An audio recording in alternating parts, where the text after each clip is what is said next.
Hi, welcome back to Jason's Honest Reviews and How-Tos.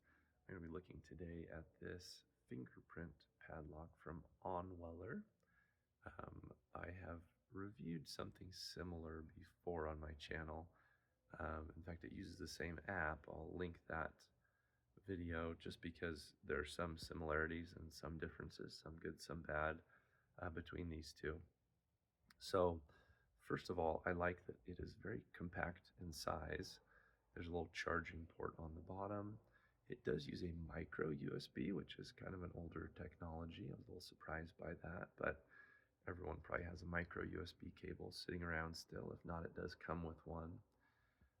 The other thing I'll tell you is, so I'll see if it'll unlock really quick. I don't think I put my thumb on there right. So the battery is supposed to last for 180 days. Let's see if I can get it to unlock on the screen. Nope, didn't like that one. Didn't like that one either. There it goes. So there's not a, I don't know the proper term for it in lock words, but you can see there's no little catch on the shaft here.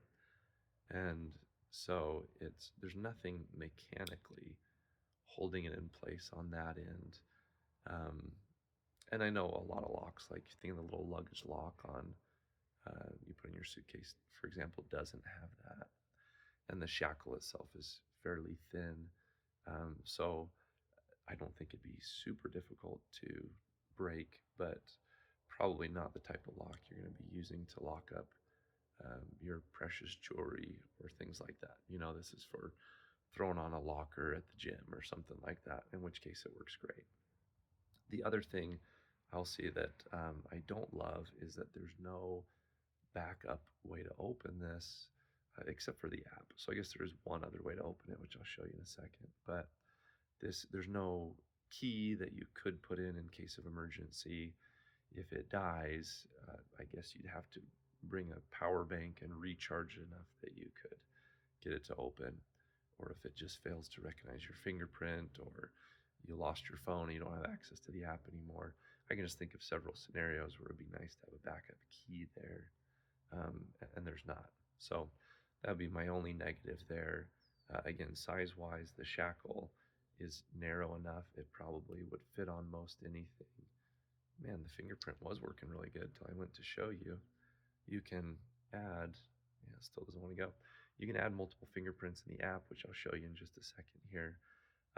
But yeah, so full disclosure, I received this lock from the company to review, but was not compensated in any way for a positive review. So these are my own honest thoughts here. Again, I think for what it is, for throwing on a locker at the gym or something where it's not something super valuable or that's being locked up super long term, it's great.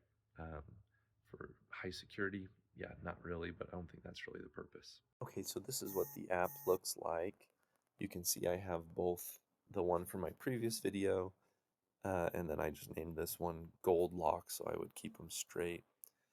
And so I can, from here, click this button, and as long as it's awake, let me wake it up first. This one's a little finicky. There we go. So it does work, but apparently it goes back to sleep after like 0.2 seconds. So you have to keep pushing that button, just pushing your thumb on the fingerprint to wake it up, and it'll go blue once. So let me show you the other things. I can add another fingerprint. So I'd put my thumb and pointer finger. So you just push this button up here, and it'll walk you through. Here, let's call this one. Please press the fingerprint on the fingerprint lock. Please record again. Please record again. Please record again. Please record again. Fingerprint registered. Please Oh, where's Bob on there? Huh, that one didn't work for some reason. Anyway, that's usually how you go through it. You can tell it's being a little glitchy right now. I can, if someone else has this app, then I can share access with them and make them kind of a co-owner of the lock, if you will. I can look and see how and when the lock had been unlocked. These were unlocked with my phone app, these were unlocked. Oh, I don't know why that one's blank. Should be showing me, there we go, when it was unlocked with a fingerprint and who I had shared the lock with, which is nobody. And I don't know what this one is. I don't know what that means. Anyway, so pretty straightforward. Like I said, is it super high security? No, but I don't think anyone would buy this lock thinking it was a super high security lock. But for what it is, I think it's, again, sometimes the fingerprint doesn't work the first time. Usually it does, in spite of what the video was showing. And so overall, pretty good product for what